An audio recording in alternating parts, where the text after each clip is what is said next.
Montana Talks here. Live and local. This is Montana Talks with Aaron Flint.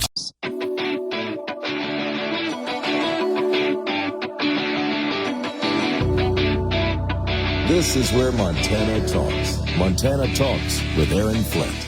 Oh, let's see.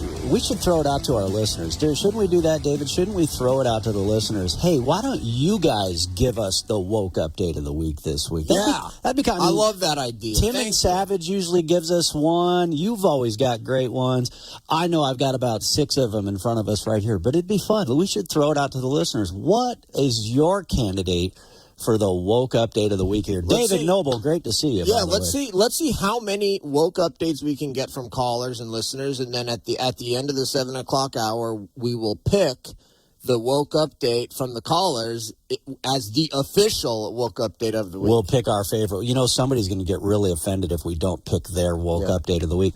And then that will be the woke update of the week, is the conservatives that get so easily offended by their fellow conservatives. There is definitely some similarities to wokeism that exists on certain elements of the right. There's no question about that. Well, I want to come up with a term. This could be a woke update of the week. I want to come up with a term for conservative virtue signalers. You know what I'm saying? Like conservative signaling or something like that. There's got to be a term that we could come up with because, that's just one of my pet peeves is when you get these people that are like, well, I'm more conservative than you, or I'm more this and I'm more that. And it's like, look, we can poke holes in anybody out there. We can poke holes in any legislator, any legislative candidate, any candidate for governor or this or that. We're never going to agree on everything.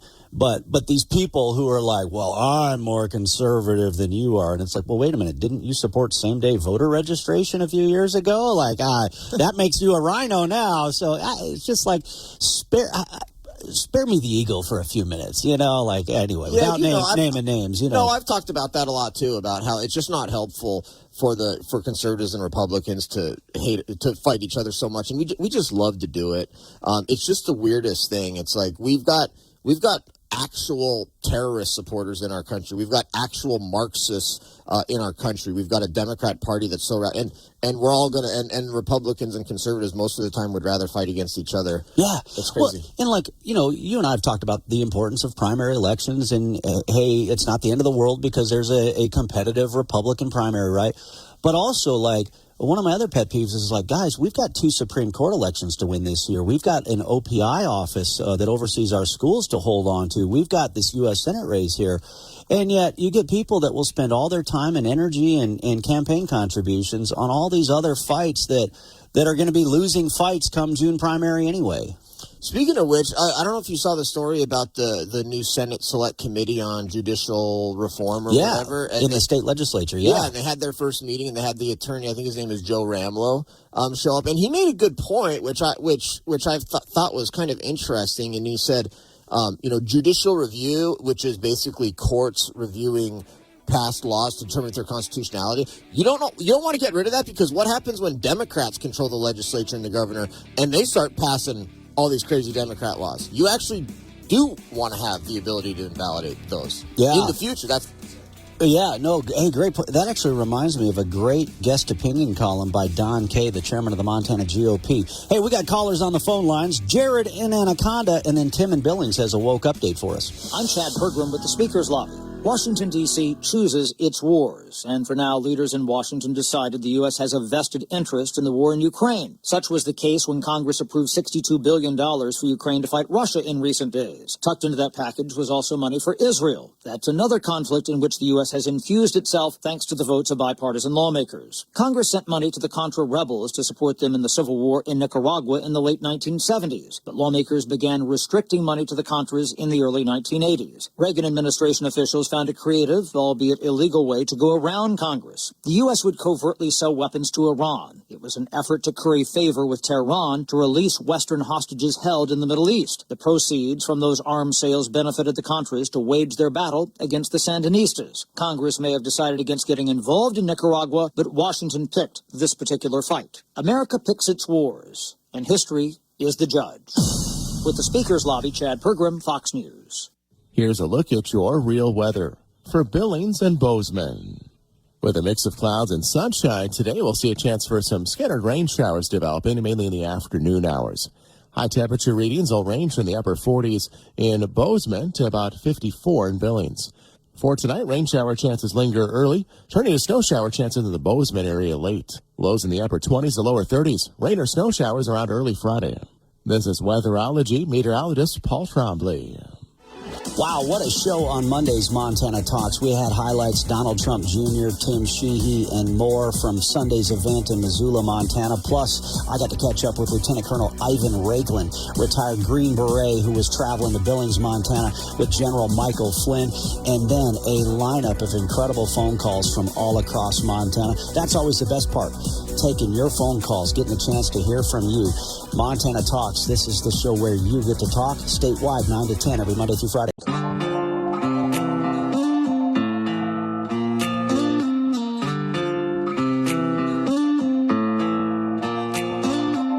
Serving the great state of Montana, from the peaks of the Beartooths to the banks of the Clark Fork River. Montana Talks with Aaron Flint. So, David, this is really cool. You know, here in the early morning hours of Montana Talks, we're broadcasting live, 1450 KMMS Bozeman, 970 KBUL Billings. 8 o'clock, Great Falls and Kalispell jump online, and then 9 o'clock, that's when we're on Butte, Missoula, Plentywood, Malta, you name it. But, of course, with our app, with our Montana Talks app, we got listeners across the state, even in the early morning hours. So really cool. We got Jared in Anaconda is just a really good dude. I've gotten to meet him before. One of our Democrat listeners out of Anaconda, but he's in Missoula today. And actually, he's playing, he calls himself Smokey when he plays for his band, for his music. He's doing a gig tonight at Bitterroot Brewing, 6 to 8 tonight in the Missoula area. Anyway, Jared, great to hear from you. What's on your mind this morning? Yeah, I just was wondering what y'all's thoughts were on the folks pulling out of the debate. Because I listen to your show so I can get y'all's perspective, because I do want to send a shout out to David, because he did call me a unicorn Democrat, and I do take it as a compliment. But what's y'all's take on those folks pulling out on that Republican debate? Yeah, so I'm assuming you're talking about the Montana Farmers Union one. Is that the one you're referring to? Yeah. Yeah. No, great question. And Jared, great to hear from you. I wish I was in Missoula today to go watch you play some music tonight. So, David, I don't know if you saw this or heard about this. So the Eastern Montana congressional candidates, you actually moderated a very interesting forum at the Yellowstone County Lincoln Reagan dinner. Well, it was late at night. So, yeah, but nonetheless, that makes the point that these Republican candidates in the East have been doing countless forums, much like you moderated. I mean, they've been all over the place. So let's do a little scene setter here first. So, I mean, you've seen it. You've been to some Lincoln Reagan dinners. They've been to events all across Montana, discussing things, disagreeing on things, call it a candidate forum, call it a debate, whatever you want. But these men and women have been all over the place, right? For sure. The one thing I was going to say is, man, if running for office means you have to go to Lincoln Reagan Day dinners all the time in every county, it's like, count me out. I'm kidding. Yeah, you're going to get hate mail now from that. Remove him from the committee man position. No, the pitchforks will come out. No, I actually really like them, but they are kind of similar. And so when you start going to multiple of them over and over again, and you kind of hear the same kind of stump speeches over and over again. So I don't know. Like if I could just go for like the cocktail hour and say hi to everybody and meet everybody.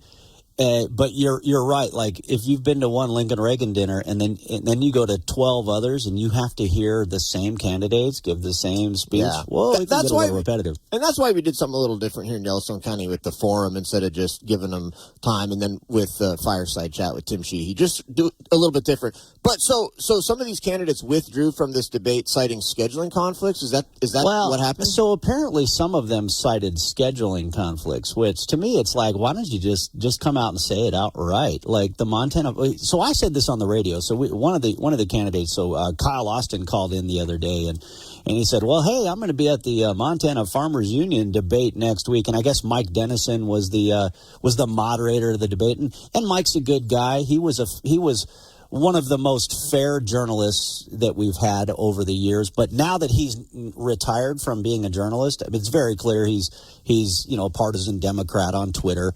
But my point was this. I was like, you know what? If I was one of these candidates for Congress in the Eastern Congressional District, I'd tell the Montana Farmers Union to go pound sand. They've basically become a pro-Biden Democrat Party front group.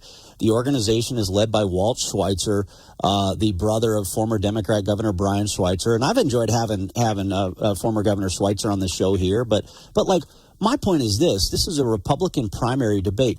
Why let them control the microphone? Why let them control the media narrative? Why let them control the questions? So my point is this. None of these Republicans are afraid to debate each other or discuss these issues with each other. I know, like, for example, some of them, like Stacey Zinn, who pulled out, I probably Denny Rehberg, the reason why he didn't go probably is because he's like, same point. Like, why let the left control the microphone and the narrative in a Republican primary debate? Right. I mean, if we're going to have a debate, we should have you moderate it.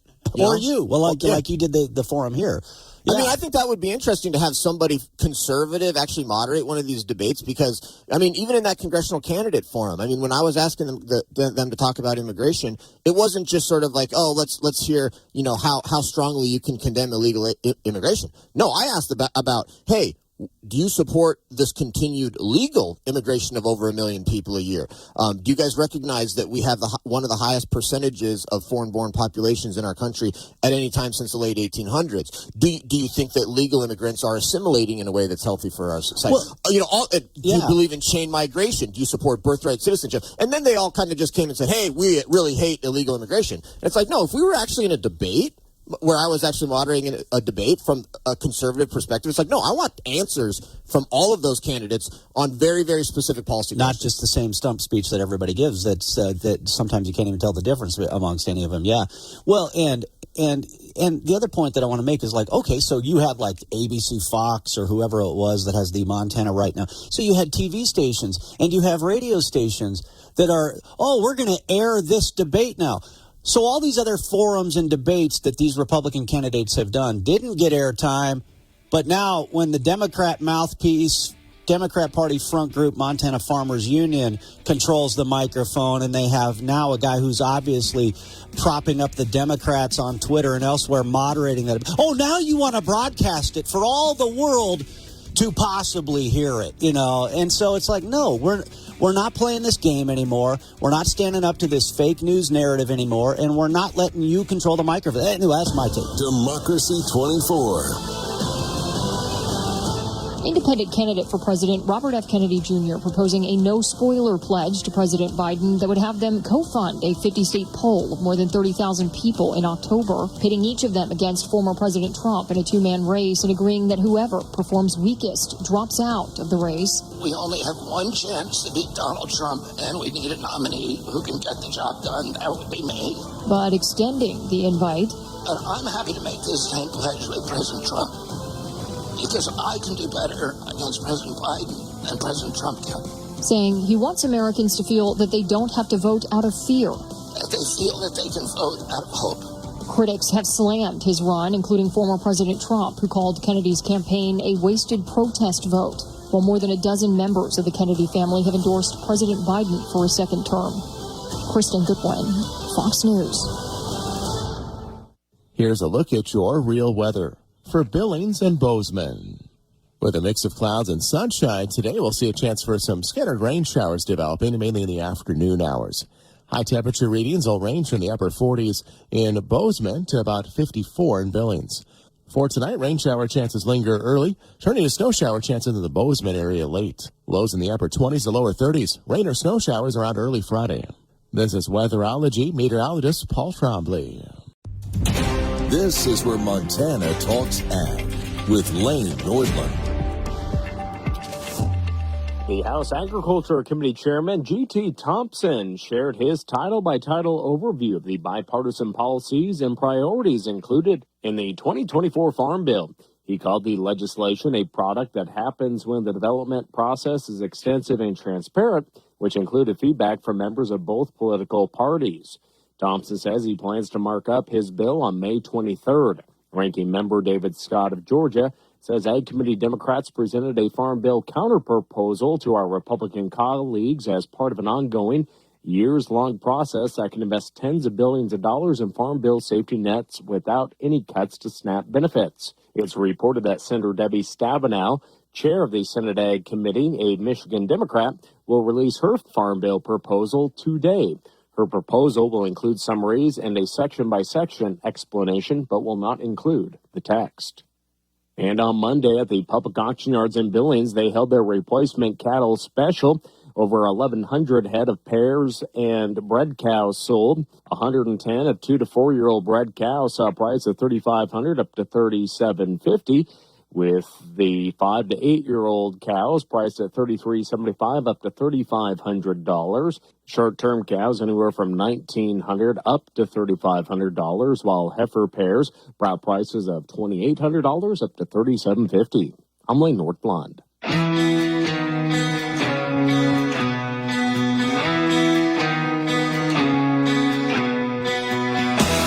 Taking your calls live. 406-294-0970. Montana Talks with Aaron Flint. All right, we've got a woke update of the week here. Sorry for the wait, but that was a fun phone call from Jared and Anaconda. And then of course, I had a little bit of a rant there, and we had great insight from David Knobel as well. But Tim in Billings, you got a woke update for us, huh? Morning, gentlemen. Yes, I do. So, about 2 weeks ago, you may have seen where there was 5 middle school girls in a track meet in West Virginia that all refused to do the shot put and compete against a transgender. So they refused to compete against a guy. And, there was a lot of feel good stories out there about that. Like, these kids, they get it more than the adults do. These girls have got more cojones than most men in that state. They're standing up against this crap. And now they have been banned from competing in their own girls' sport. That's right. I saw that update. No, Tim, that's a great woke update of the week. In fact, that is a perfect woke update of the week. Tim and Billings, thanks for calling in on that. David, you probably saw the story. Yeah, no, he's exactly right. The girls who refused to throw the shot put because a male was going to be competing in the women's shot put, they're the ones that are being punished. Not being allowed to play sports now in West Virginia. It's crazy. I mean, it's truly absurd. Truly great woke update. That right now is the leading candidate for the official woke update of the week. I don't know if anybody else out there has a better woke update than that. That's a pretty good one. Yeah. This is also another woke update. So I got a note from my friend Dan in Big Timber earlier this morning. He was watching the morning TV news, the television news, and there was Zoe Zephyr front and center at the Gaza protests at the University of Montana. Again, another woke update. We almost don't even need to say anything else because it's just the height of absurdity that a dude who chopped off his you-know-what to identify as a woman is there taking part, showing solidarity with these pro-Hamas terrorist sympathizers. I mean, what else do you say? I mean, yeah, frankly, that's what I was thinking originally was, hey, the woke update is all of these pro-Hamas protests or whatever these people are on. It's crazy, okay? So you have a war going on right now, right, between Israel and Hamas. Hamas is a long-standing radical Islamic terror organization. They hate Jews. They want to kill all the Jews. And they attacked Israel in the worst attack on Jews since the Holocaust. And now Israel is in a war with them. And you've got people literally protesting against Israel. Like, they're literally, I mean, how can you take the side of Hamas? It's really crazy. And then they're saying things on these campuses like globalize the intifada from the river to the sea. I mean, they're shouting. They're chanting about intifada. Do they even know what intifada means? Do they even know what river? Do they even know what sea? No, I mean, and what it means is it means suicide bombings to kill Jews. It means bus bombings. It's a religious war. These people who hate, who espouse anti-Christian, anti-Jewish bigotry, that despise religion, are chanting Intifada. Do they even know that it's a religious war they're chanting in support of? And then, it's right. They're going to be chanting for jihad next. I mean, they don't have a clue. Of course, they don't have a clue. You know, I've been reading Gulag Archipelago by Alexander Solzhenitsyn, one of the most important books of all time, and he pointed out something in the book that I found very interesting, which is that Marxists actually consider all criminals and felons to be class allies, and they consider criminals and felons to be class allies because typically criminals and convicts and felons are from a proletarian background. And I realized, like, wow, that's the perfect explanation for why you see Democrats today and leftists today literally supporting criminals, terrorists, everything else. They consider those people oppressed. They consider them class allies. It's Marxism. Well, and also they want to, I've said this before, that I believe we are seeing unconventional warfare taking place against America, inside America. And so they are trying to cause chaos. They are trying to disrupt everything. They are trying to overthrow institutions. They are trying to erode the support for institutions in America, whether it's our judicial system, whether it's the military, whether it's law enforcement, you name it. And so that's the other reason why they love these criminals and why they want these criminals back out on the streets is because it's this part of their unconventional warfare strategy to turn America into something else and to erode our institutions. The other big woke update of the week could, of course, be these woke protesters that occupy these campuses, destroy these college campuses, but then demand to get their vegan food delivered to them at the same time. You know, like, you must allow humanitarian aid to be delivered. And it's just like, wow. But this is like that young woke lady, this was the highlight of her life, standing in front of those cameras, demanding humanitarian aid for the encampment at Columbia, you know? Just a joke. Yeah. Just a joke. All right, let's see. We got a couple of candidates calling in on the phone lines right now. Kyle Austin wants to talk about the Farmers Union debate that he attended, and then we got Kyle McMurray out of Manhattan right after that as well. 294-0970. This is a Fox News alert. I'm Therese Crowley. 3 lines of California law enforcement in riot gear move in to dismantle the UCLA Gaza protest camp after activists built plywood walls with hammers and zip ties to follow up Tuesday night's riot. First off, flashbangs to disorient the protesters. Then LAPD took the walls down. California Highway Patrol and sheriffs went in to arrest protesters, rifles pointed.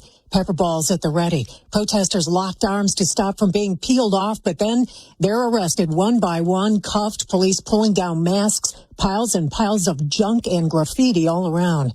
Presidential candidate Donald Trump asked, where's Joe Biden? Trump back in court in New York City after 2 rousing rallies in Wisconsin and Michigan. I will seal the border, stop the invasion, and send Joe Biden's illegal aliens back home where they belong. America is listening to Fox News. All right, if you got a quick question or a comment, give us a call, 406-294-0970. And we'll make it relatively quick because I want to get David Knobel's take on that and much more here this morning as well. But, Kyle Austin, you're one of, 3 or 4 that went to the Democrat-hosted Montana Farmers Union debate. What did you want to say? Hey, good morning, Aaron. Good morning, David. Hey, I was listening earlier where that guy from Anaconda asked you guys your take, and you wanted to try to compare the debate to the Lincoln-Reagan dinners. And I want to disagree with that because when you go to the Lincoln-Reagan dinners, you're playing it safe. Everybody's there talking about the platform, items that everybody agrees on. And so these candidates are playing it safe. So these candidates that did not show up to the debate, they are cowards, okay? They did not want to go play in the lion's den. They did not want to face the music. They didn't want to go in front of all Montanans and talk about the issues. Now, you say they're liberal at this thing. Well, yeah, there could be some liberal stuff, but the big questions were, how can our candidates take care of the agricultural community? And agriculture is huge in Montana, and that's what's important. They let you say they can control the mic on that. No, they ask the questions, but you're free to speak on however question and answer you want to give. So, like, one of the questions was abortion, so everyone was allowed to answer that question on abortion. Those are the same questions across the country. Now, these candidates that didn't show up, if they're afraid to go to a Democratic liberal debate, they shouldn't be going to Washington, D.C., because when you go to Washington, D.C., you're going to be facing those lions, and you've got to stand up to them. Yeah, see, I disagree with you. I don't think they're afraid of anything. I don't think they're cowards of anything. I look at some of these other candidates that you mentioned. Stacey Zinn didn't show up for the Democrat debate. She stood up to the drug cartels. Elsie Arnson, I don't think, went to this Democrat-hosted debate. She stood up against these stupid COVID mandates and these stupid COVID lockdowns and these stupid COVID mask mandates and stood up for kids. Denny Rehberg stood up in Congress for 12 years against some of this nonsense. Troy Downing has stood up as well. He served our country in Afghanistan. So, look, I try not to take sides in these primary fights and things like this, especially when it's an open race and not an incumbent. But, like, when people take shots at fellow Republicans that I don't think are fair, I'm going to defend our fellow conservatives and Republicans. And so I think they're great to not show up to this thing. It's time to stop playing their game. That's my take. David, yours. I don't feel. I thought Kyle Austin made some good points there. I don't really feel all that strongly one way or the other on it. I guess I really just don't feel. I mean, like I said, I think Kyle Austin made some good points. I think you made good points. Like I said, I don't feel real strong.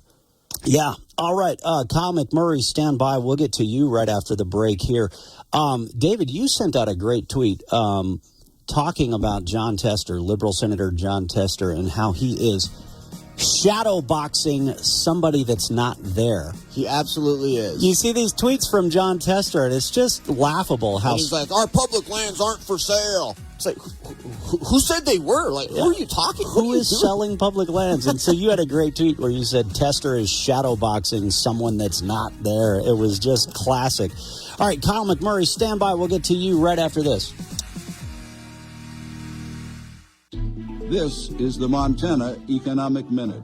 Power planning for the electricity grid is by necessity a centralized process. Power companies, regulators, and others plan for what to build to meet future needs. But the market that uses the power is anything but. The millions of households, businesses, cities, and factories that consume electricity are more like a huge amoeba, growing and shrinking in less predictable ways. Right now, that blob is increasing its appetite for electricity, and planners would be wise to recognize it. The recent decades of power planning have not. A concept known as demand-side management is taking firm hold in the regulatory sphere. DSM, as it's known, envisions managing the blob with both carrots and sticks to cut wasteful use of power and increase efficiency.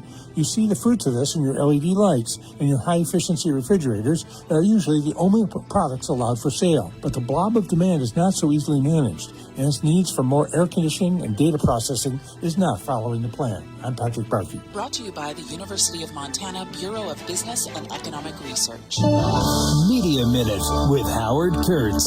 I've been complaining for a long time that President Biden avoids the media, avoids television cameras, surrenders the bully pulpit. Right now, it's particularly egregious with violence on so many college campuses. Donald Trump, after a full day in court, called into Fox the other night and denounced the anti-Semitic hatred and said that Joe Biden is supposed to be the voice of our country. We are not hearing that voice right now. The violence has spread to places like Utah and New Mexico. At UCLA, you had two groups of protesters beating each other with weapons and chemical spray. At Columbia, which finally belatedly called in the NYPD, a building was taken over and had to be liberated. The only thing Biden said on camera is two brief sentences in response to reporters' questions. We are waiting to hear from our president. With your Media Minute, Howard Kurtz, Fox News. Man, this is a crazy story. So Donald Trump Jr. spoke with the godson of liberal Senator John Tester. His godson says that John Tester is not the same man he was 25 years ago. On top of that, Tester hasn't even met nor spoken with his own godson in over 7 years. He's changed. Number one recipient of lobbyist cash and more. Check out that full video. Go to MontanaTalks.com or see it on the Montana Talks app on your phone. I'm the guy.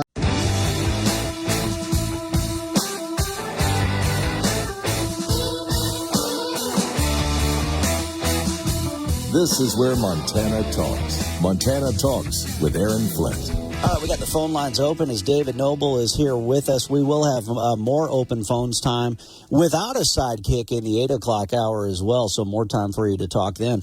But let's jump right into it here. Kyle McMurray is a candidate, I believe, for House District 77 out of Manhattan. Kyle, thanks for calling in, and what do you want to share this morning? Well, thanks for taking my call, David and Aaron. I appreciate it. I just want to introduce myself a little bit, kind of tell a little bit about my background, and then, if you guys want to ask me questions, I'm more than open to hear those and take those. So let me get started, I guess. So I'm Kyle McMurray. I'm running for House District 77, as Aaron said. In a nutshell, House District 77 is essentially all of Broadwater County, the entire county, and then the northern part of Gallatin County, including Manhattan and the Three Forks area. So that's pretty much the encompassing boundaries of House District 77. I was born and raised in Manhattan, so I'm a native of this House District.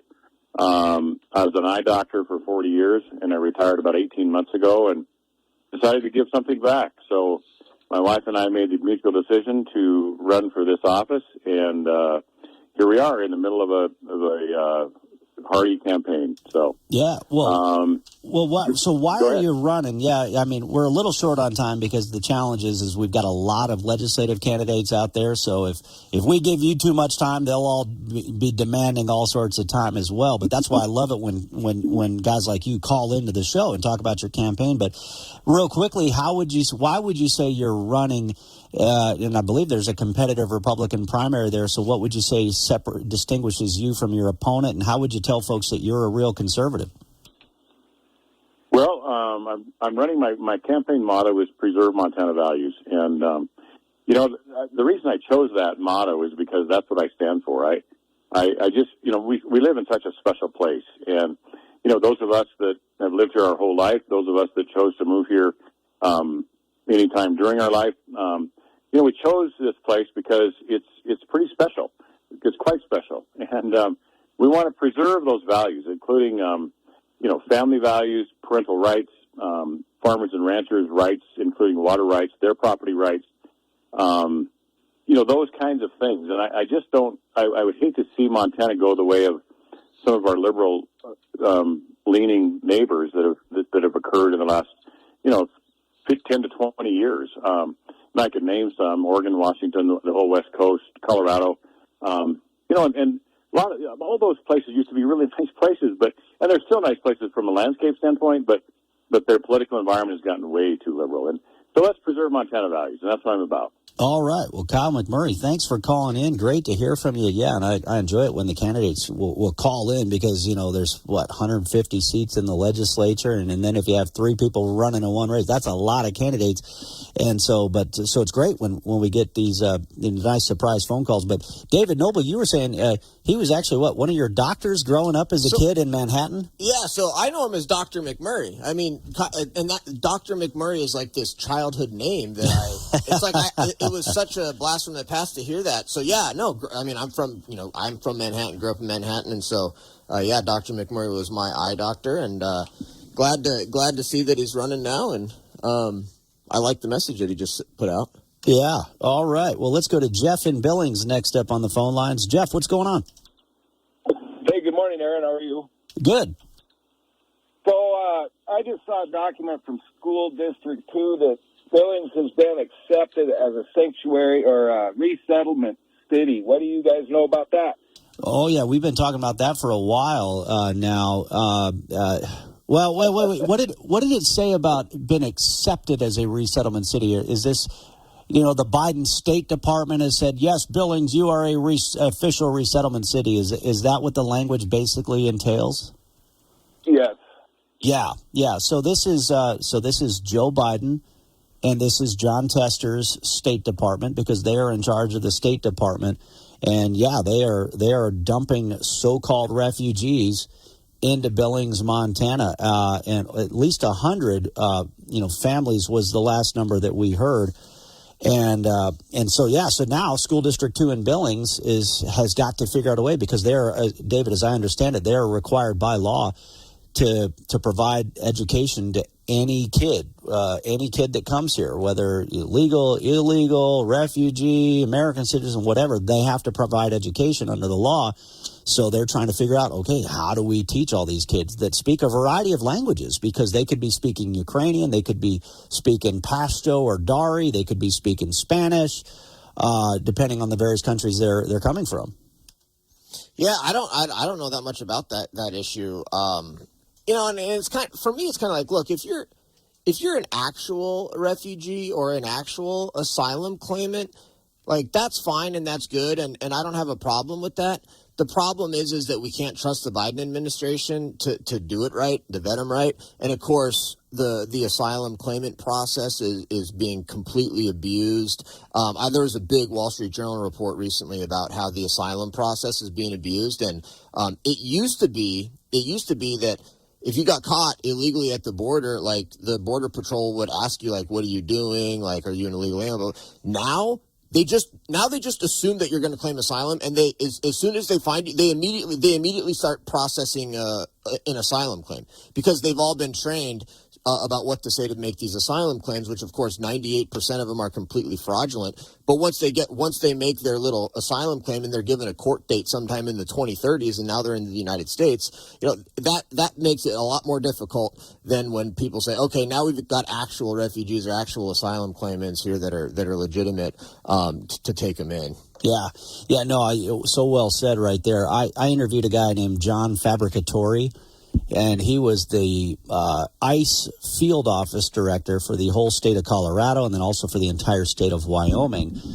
He recently retired, and he basically said exactly what you said right there. He said the problem is they are abusing the refugee and asylee process. So again, like, if you were somebody here in Billings that, hey, you just want to help people, and yeah, we've as a country, we've historically accepted refugees and asylum seekers into our country, and most Americans and Montanans are happy and pleased to do that. But the problem is it's all changed here, with Obama and now Biden, where they're abusing that process, and they're just given you're a refugee, you're an asylee, you're an asylee. I mean, now Biden is talking about dumping so-called refugees from the Gaza Strip into America. Like, I mean, so seriously, so Joe Biden and John Tester could now take these pro-Hamas terrorists from the Gaza Strip, give them a refugee button, and then dump them in Billings, Montana now is their latest plan? I mean, don't we have enough pro-Hamas terrorist sympathizers on American soil as it is right now?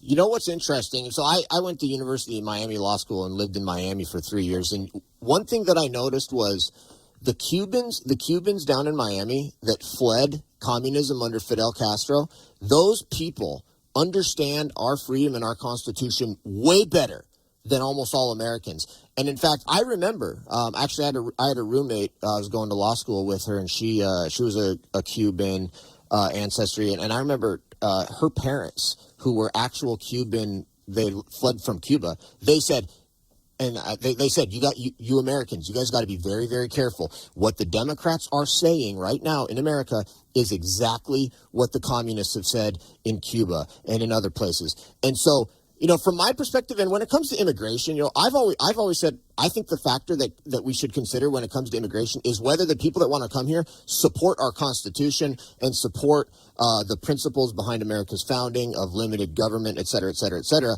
And frankly, when you have people that are fleeing communism and they fully support freedom and our Constitution, like, yeah, let's take those people in. I mean, I think it's a good thing to let people get out from underneath communism and escape to a free country. And if they fully support our Constitution and fully support everything we stand for, great. But the problem is that's not what's happening. Yeah. No, I mean, some of the great freedom fighters here in Montana are people who escaped Soviet communist countries, like, Anna in Bozeman and her husband, who I've gotten to meet a few times and who will message us on the show and call in from time to time. And I've met them in the Flathead and Missoula and all over this state. And their point is clear. There's nowhere else to flee to. That's why we've got to stand for freedom here in America, because if they take over America, there's nowhere to flee to. Sam in Kalispell messaged us on the Montana Talks app. Do you think that Zoe Zephyr understands that Hamas kills transgenders? I think Zoe Zephyr knows full well, but Zoe Zephyr doesn't have to worry about that in Missoula, Montana. Zoe Zephyr just wants to transform this country into something else, and so the transgender-killing Hamas terrorists are a temporary ally. For sure. What I find interesting about this whole thing is, how does this benefit Joe Biden? I've been predicting for years that the summer of 2024 we're going to see more BLM riots because BLM riots always happen in the summer of a presidential election year. But here with these, I don't think this is helping Biden necessarily. I don't either. Which is why I find it interesting that Soros doesn't appear to be funding these groups in Montana. That's interesting, isn't it? All right, I'll get back to that right for this. REI Co-op has everything for camping, glamping, scampering, and whatever they're doing. Relaxing, axing, waxing. I'm sorry, what? REI waxes your skis, man. Oh, yeah, I got it. Okay. Biking, hiking, and whatever outdoor thing rhymes with hiking. You get it. REI Co-op is the place for gear, clothing, classes, and advice. For the 1,000,001 ways to opt outside. Fox News commentary. Pro-terrorists mounted an insurrection on Columbia University. I don't want to hear another word from liberals or liberal media about January 6th. I'm Tommy Lahren. More next. It's time to take the quiz. 5 questions, 5 minutes a day, 5 days a week. History, pop culture, science, sports, civics. How much do you know? Let's find out. Who was the first person to walk on the moon? Jackson or something? Neil Armstrong. Take the quiz every weekday at thequiz.fox and then listen to the quiz podcast to find out how you did. Play, share, and of course listen to The Quiz right now at thequiz.fox. After refusing to comply with the order to disband their encampment, campus pro-Hamas delinquents seized the Hamilton Hall building at Columbia University. For their act of insurrection, they face expulsion, which given their actions, the punishment does not fit the crime. Occupying, barricading, and vandalizing private property, that's Columbia. Barring Jewish students from entering their classrooms, that's UCLA. Defacing statues, that's GW and Harvard and USC. What do all those campuses have in common? They are in blue states run almost exclusively by Democrats. All of this could be ended immediately if law enforcement was allowed to haul these babies out one by one by their ears and throw them in jail. No more performative arrests, apply real consequences, and the precedent will be set. Or move to a red state like Florida where this crap is not tolerated. I'm Tommy Lahren, and you can watch my show, Tommy Lahren is Fearless at Outkick.com. Military matters. Russia vetoed a U.S. and Japan-sponsored UN resolution reaffirming the 1967 Outer Space Treaty, calling for nations to prevent a nuclear arms race in space. China abstained. Defense Secretary Lloyd Austin faced questions on Capitol Hill from concerned lawmakers about new intelligence suggesting Russia is developing an anti-satellite nuclear capability that would threaten U.S. space assets. If used in combat, it could blind the U.S. military. It would have devastating consequences. We think it's irresponsible for anybody to even consider deploying and employing a nuclear device in space. House Intelligence Committee Chairman Mike Turner raised alarm bells 2 months ago after seeing classified intelligence that suggested Russia planned to launch a nuclear anti-satellite weapon in space. I believe that this is the Cuban Missile Crisis in space, and this administration is sleepwalking itself into an international crisis. This message is approved by Kyle Austin. Brought to you from the Montana Hot Spring Spas, the hot tub company that your friends recommend, Studio.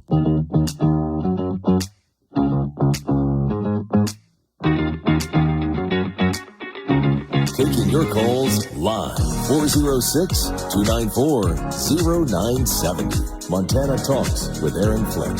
Yeah, real quickly, so this was kind of the point. David, you might have heard me mention this in the 6 o'clock hour of this show. There's a big piece at thefederalist.com detailing all these left-wing dark money groups that are bankrolling these anti-Jewish protesters and these rioters, lays out several Soros and Rockefeller-funded outfits. And so, but the question that I just found interesting, I threw this out in the 6 o'clock hour, was, you know, it was for the University of, you and I both went to UM in Missoula, so we're familiar with the radical left in Missoula. That was a small turnout for the radical left in Missoula. Wouldn't you agree? I wonder if Soros's buddies, they're bankrolling Tester's campaign on the airwaves and in various other forms, but I wonder if they're deliberately not trying to push their similar anti-Israel demonstrations here in Montana, knowing that it poses challenges and it can harm John Tester. It's just a theory that I threw out there. It's possible. I don't think we know. I do think it's an interesting question about what's the strategy here, and I think we'll know probably by the summer. because it's all going to depend on what happens this summer. And frankly, I know that Joe Biden is trying to broker a peace deal that involves ending the war and all the hostages going back, and then they want Saudi Arabia to fully recognize Israel. They want like some Arab country coalition to start governing Gaza, and Biden wants to accomplish all that for his campaign so that he can run for president, saying, "Hey, look how great a job he wants to sweep this under the rug." Yeah. We had peace agreements underway with Trump and Israel and these Arab countries, and then all we got is war with Biden Tester in charge. That's for sure. Ken Miller in Laurel, thanks for the phone call. What's on your mind? Hey guys, how are you this morning? Doing great. Hey, I just wanted to call in real quick. Across the state, we're seeing much more moderate, let's say, candidates challenging our solid conservatives that are proven, and we have that going on in Bozeman. We have it against Caleb Hinkle, and one of your past callers in the Manhattan area is running against Jane Gillette, and she is awesome. She is a proven, solid conservative that works well with everybody, and we need to give her three more sessions. I mean, once they're proven, she kind of got a new district because of redistricting, so quite a bit of it is a new area for her. But, I don't know Kyle at all, and he may be a good guy, but he can run when she's done with her experience, and I just urge everybody up there to vote for Jane Gillette, Dr. Jane Gillette. She's a dentist, so we got a dentist against the Air Force veteran as well. Yeah, I've always liked Dr. Jane Gillette. And then, Ken Miller, thanks for the call. I know we're short on time here, but he mentioned Caleb Hinkle. I've been a big fan of what Caleb Hinkle's done in the legislature. But then also Jennifer Carlson has done some good things in the legislature, and Scott Sales. So in that race, Caleb Hinkle, Scott Sales, and Jennifer Carlson, 3 Republicans running in that same legislative primary. That's going to be an interesting one to watch. Here's my question for you, Aaron. Does it matter how conservative our legislature is or is not if the Montana Supreme Court is just going to throw out anything they do anyway? That's a good question. That's why these Supreme Court races are so fundamentally important here. Yeah.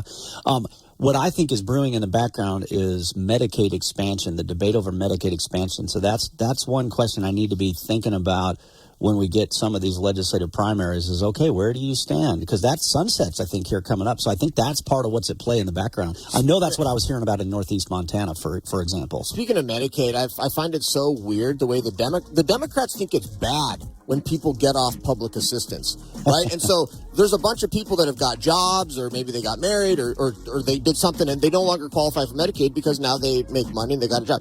And the Democrats are like, this is horrible. They got kicked off Medicaid. It's like, no, it's actually good. That's why they hate Tim Sheehy, because he's a veteran who created a successful business.